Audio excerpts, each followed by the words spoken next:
अस्सलाम वालेकुम स्टूडेंट्स। आज के इस लेक्चर में हम फोटोसिंथेसिस ऑफ बैक्टीरिया के बारे में पढ़ेंगे और ये माइक्रोबायोलॉजी के पास पेपर में भी आ चुका है। ठीक है, तो बैक्टीरियल फोटोसिंथेसिस की बात करें तो ये दो तरह की होती है, ऑक्सीजेनिक होती है और एनऑक्सीजेनिक फोटोसिंथेसिस होती है। सबसे पहले हमें पता होना चाहिए कि फोटोसिंथेसिस है क्या।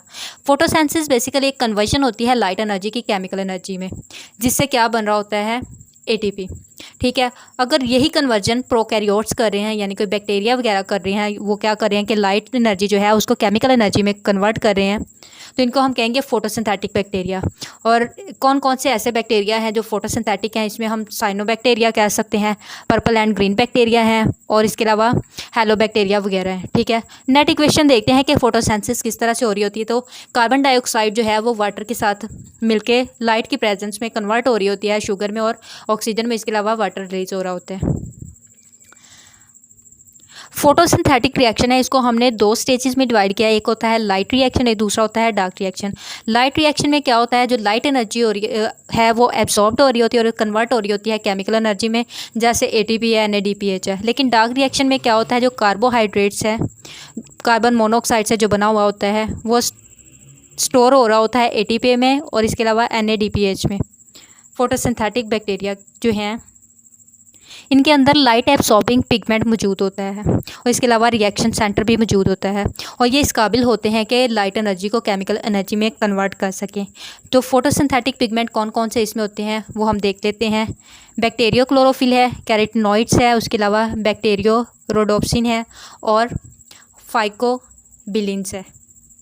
फोटोसिंथेसिस की बेस पे हमने बैक्टीरियल को टू टाइप्स में डिवाइड किया है। एक ऑक्सीजेनिक फोटोसिंथेसिस है और दूसरी एनऑक्सीजेनिक फोटोसिंथेसिस है। ऑक्सीजेनिक फोटोसिंथेसिस की बात करें तो इसमें कार्बन डाइऑक्साइड और वाटर सनलाइट के प्रेजेंस में कन्वर्ट हो रहे होते हैं ग्लूकोज, ऑक्सीजन और वाटर में। लेकिन एनऑक्सीजेनिक फोटोसिंथेसिस में क्या होता है, जो कार्बन डाइऑक्साइड है वो किसी भी इलेक्ट्रॉन डोनर के साथ रिएक्ट कर रहा होता है। इलेक्ट्रॉन डोनर इसमें कोई भी हो सकता है। ठीक है, नीचे आपको दिखाए गए हैं डिफरेंट इलेक्ट्रॉन डोनर, और ये लाइट की प्रेजेंस में कार्बोहाइड्रेट में कन्वर्ट हो रहे होते हैं इलेक्ट्रॉन डोनर में और इसके अलावा वाटर में। अब बात करते हैं हम ऑक्सीजेनिक फोटोसिंथेसिस की। ऑक्सीजेनिक फोटोसिंथेटिक बैक्टीरिया जो हैं ये यूनिसेलुलर भी हो सकते हैं, मल्टीसेलुलर भी हो सकते हैं, और इनके अलावा बैक्टीरियो क्लोरोफिल इनमें मौजूद होता है और ये बिल्कुल प्लांट्स की तरह ही फोटोसिंथेसिस को परफॉर्म कर रहे होते हैं। ठीक है, इनके अंदर क्या होता है, लाइट हार्वेस्टिंग पिगमेंट होता है, जैसे कि ये आगे आपको बताया गया है, फाइकोबिलिन, फाइकोइरिथ्रिन, ये दो पिगमेंट्स आपको दिखाए गए हैं। ये क्या करते हैं, कार्बन डाइऑक्साइड को एब्जॉर्ब करते हैं और ऑक्सीजन को रिलीज़ करते हैं, जैसे कि साइनोबैक्टीरिया जो है उनका जो, या फिर साइनोफाइटा और इसके अलावा प्रोक्लोरोफाइट्स, ये सेम प्रोसेस कर रहे होते हैं प्लांट्स की तरफ फोटोसिंथेसिस का। ये जो सिंथेसिस है कार्बोहाइड्रेट्स की, इसके नतीजे में क्या होता है, ऑक्सीजन जो मॉलिक्यूलर ऑक्सीजन है वो रिलीज़ हो रही होती है और कार्बन मोनोऑक्साइड का रिमूवल हो रहा होता है एटमॉस्फेयर से। अब ये फोटोसिंथेसिस का प्रोसेस है, ये हो कहाँ रहा होता है, बेसिकली ये थैलेकोइड में होता है, जिसके अंदर क्लोरोफिल पिगमेंट मौजूद होते हैं। वो ए हो सकता है, बी हो सकता है, और इसके अलावा फाइको बिलिसोम्स पिगमेंट्स जो टुगेदर करते हैं लाइट एनर्जी को, और ये लैमिला के अंदर हो रहा होता है थैलेकोइड में। ठीक है, और इस प्रोसेस में क्या होता है, दो फोटोसिस्टम इन्वॉल्व होते हैं, फोटोसिस्टम 1 एंड फोटोसिस्टम 2, जो क्या करते हैं, प्रोटॉन मोटिव फोर्स को जनरेट कर रहे होते हैं एटीपी बनाने के लिए। फोटोसिस्टम 1 की बात करें तो ये लो इलेक्ट्रॉन पोटेंशियल को जनरेट कर रहा होता है रिड्यूसिंग पावर के लिए। ठीक है, और 5 सब ग्रुप्स हैं ऑक्सीजेनिक फोटोसिंथेटिक बैक्टीरिया के, देख लेते हैं कौन कौन से हैं। ये आपको डायग्राम में डिफरेंट स्टेन्स सिखाए गए हैं बैक्टीरिया के।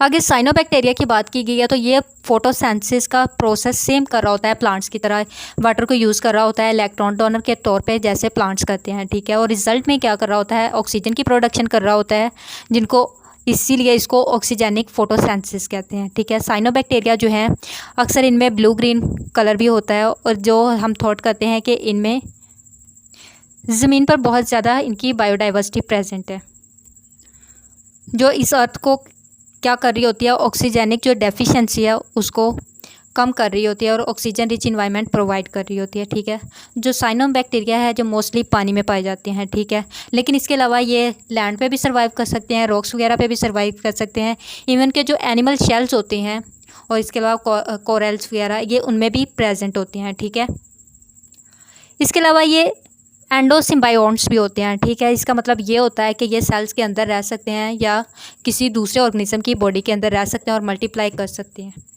नेक्स्ट हम बात करते हैं एनऑक्सीजेनिक फोटोसिंथेसिस की। एनऑक्सीजेनिक फोटोसिंथेटिक बैक्टीरिया जो हैं ये कार्बन डाइऑक्साइड को कंज्यूम करते हैं और लाइट एनर्जी जो है इसको क्रिएट करते हैं ऑर्गेनिक कंपाउंड बनाने के लिए। लाइट एनर्जी को ये यूज़ करते हैं ऑर्गेनिक कंपाउंड्स को बनाने के लिए, ठीक है। और ये क्या कर रहे होते हैं, सल्फ़र और जो फ्यूमरेट कंपाउंड्स हैं वो बना रहे होते हैं ऑक्सीजन बनाने की बजाय, ठीक है। तो ये इनमें डिफरेंस हो गया। एनऑक्सीजेनिक मतलब ऑक्सीजन नहीं बना रहे होते ये। और ये कौन कौन से बैक्टीरिया हैं एनऑक्सीजेनिक फोटोसिंथेटिक, इसमें कौन कौन से आ जाते हैं, पर्पल बैक्टीरिया आ जाते हैं, ग्रीन सल्फ़र बैक्टीरिया, इसके अलावा green gliding bacteria, filamentous anoxygenic phototrophs और phototrophic acidobacteria and phototrophic heliobacteria. ये क्या कर रहे होते हैं, ये बैक्टीरिया क्लोरोफिल को यूज़ कर रहे होते हैं बजाय इसके कि ये क्लोरोफिल को यूज़ करें। और ये फोटो सिस्टम 1 में होती हैं और ये जनरेट कर रहे होते हैं एटीपी साइक्लिक मैनर के अंदर, ठीक है। पर्पल बैक्टीरिया को फर्दर हमने 2 मेन टाइप्स में डिवाइड किया है। कौन कौन सी इसकी टाइप्स हैं? नंबर 1 है क्रोमेटेसी और नंबर 2 है एक्टोथायोरोडोस्पाइरेसी। फर्स्ट टाइप में क्या हो रहा होता है, सल्फ़र के पार्टिकल्स प्रोड्यूस हो रहे होते हैं इनसाइड देयर सेल्स। और जो सेकंड टाइप है इसमें क्या हो रहा होता है, सल्फ़र पार्टिकल जो हैं सेल की जो आउटसाइड है वहाँ पे प्रोड्यूस हो रही होती हैं। और ये फोटोसेंसिसाइज नहीं करवा सकते उस जगह पे जहाँ पे ऑक्सीजन बहुत ज़्यादा अमाउंट में प्रेजेंट हो। ये बेसिकली उस जगह पे ज़्यादा तादाद में प्रेजेंट होते हैं जहाँ पे ऑक्सीजन कम होती है, जैसे स्ट्रेगनेंट वाटर है, उसके अलावा हॉट सल्फ्यूरिक स्प्रिंग्स वगैरह है, ठीक है। अब बात करते हैं पर्पल सल्फ़र बैक्टीरिया की। ये क्या करते हैं, हाइड्रोजन सल्फाइड को यूज़ कर रहे होते हैं अपने रिड्यूसिंग एजेंट के तौर पे वाटर को यूज़ करने की बजाय फोटोसिंथेसिस के दौरान, ठीक है। और रिलीज़ कर रहे होते हैं सल्फ़र ऑक्सीजन के बजाय। नेक्स्ट एक और टाइप है पर्पल नॉन सल्फ़र बैक्टीरिया। ये हाइड्रोजन को यूज़ कर रहे होते हैं रिड्यूसिंग एजेंट के तौर पे, लेकिन सल्फ़र रिलीज़ नहीं कर रहे होते और ये सल्फ़र की स्मॉल अमाउंट को टॉलरेट कर लेते हैं और जो टू मच हाइड्रोजन सल्फाइड है वो इनको टॉक्सिक कर देता है। नेक्स्ट हम बात करते हैं ग्रीन सल्फ़र बैक्टीरिया की। ये जनरली नॉन मोटाइल होते हैं और मल्टीपल शेप्स में पाए जाते हैं, जैसे स्फीयर्स, रॉड्स एंड स्पाइरल्स वगैरह, ठीक है। और ये कहाँ पे मौजूद होते हैं, डीप ओशन में मौजूद हो सकते हैं और ये एक्सट्रीम कंडीशंस में भी सर्वाइव कर सकते हैं जैसे दूसरे फोटोसिंथेटिक बैक्टीरिया करते हैं। अब बात करते हैं फोटोट्रॉफिक एसिडोबैक्टीरिया की। तो ये कहाँ पे फाउंड होते हैं, सॉइल्स के अंदर बहुत ज़्यादा होते हैं, ठीक है। कुछ जो हैं वो एसिडोफिलिक होते हैं, मतलब एसिड लविंग होते हैं, वो जहाँ पे एसिडिक कंडीशन मिलती है वहाँ बहुत ज़्यादा तादाद में ग्रो कर रहे होते हैं। उसके बाद फोटोट्रॉफिक हेलियोबैक्टीरिया की बात करें तो ये कहाँ पाए जाते हैं, सॉइल में बहुत ज़्यादा अबंडेंट होते हैं, स्पेशली ये वाटर में सैचुरेटेड फील्ड्स में होते हैं जैसे कि राइस रेडीज हैं, ठीक है। और ये वाटर की इसमें राइस का जो खेत होता है वहाँ पे बहुत ज़्यादा पानी होता है तो इसलिए वहाँ पे अबंडेंट होते हैं ये। और ये फोटो हेटरोट्रॉफ्स भी होते हैं जो कि कार्बन डाइऑक्साइड को यूज़ नहीं कर सकते प्राइमरी सोर्स के तौर पे कार्बन के, ठीक है। उसके बाद हम बात करते हैं green and red filamentous and oxygenic phototrophs, ये लास्ट है, ठीक है। इनको प्रीवियसली क्या कहा जाता था, ग्रीन नॉन सल्फ़र बैक्टीरिया। अभी तक ये जो है इनका जो बहुत ज़्यादा क्लाउड है, ये डिस्कवर किया गया कि जो बहुत ज़्यादा बैक्टीरिया हैं इसके जो मेंबर्स हैं वो सल्फ़र कंपोनेंट्स को अपने वर्क के लिए यूज़ कर रही होती हैं। इस तरह के जो बैक्टीरिया है इनमें फिलामेंट्स प्रेजेंट होते हैं इनकी मूवमेंट के लिए और इनका जो कलर है वो डिपेंड कर रहा होता है कि इसमें किस तरह के बैक्टीरिया क्लोरोफिल मौजूद हैं और कौन सा पार्टिकुलर ऑर्गेनिज्म जो है वो यूज़ कर रहा है, ठीक है। ये जो बैक्टीरिया है ये फोटोट्रॉफिक भी हो सकते हैं, कीमो ऑर्गेनोट्रॉफिक भी हो सकते हैं, इसके अलावा फोटो हेटरोट्रॉफिक भी हो सकते हैं। अब इनकी एप्लीकेशंस की बात कर लेते हैं फोटोसिंथेटिक बैक्टीरिया की। नंबर 1 में आप देखें तो जो ये वाटर की प्योरीफिकेशन करते हैं, as a bio filters use हो रहे होते हैं, एनिमल फीड और जो बायो रेमिडिएशन है केमिकल्स की वो करवा रहे होते हैं। इसके अलावा ये नंबर 2 में देखें पोल्यूटेड वाटर जो है उनके ट्रीटमेंट के लिए यूज़ हो रहे होते हैं और ये इनको ग्रो करवाया जा सकता है और यूटिलाइज़ करवाया जा सकता है जो टॉक्सिक सब्सटेंसेस हैं जैसे कि हाइड्रोजन सल्फाइड हैं वगैरह। अब रिसर्चर्स ने जब इस पे काम किया तो एक रिजल्ट निकाला कि ये जो बैक्टीरिया है ये सिंपल शुगर को भी प्रोड्यूस कर सकते हैं और इसके अलावा लैक्टिक एसिड को भी प्रोड्यूस कर सकते हैं।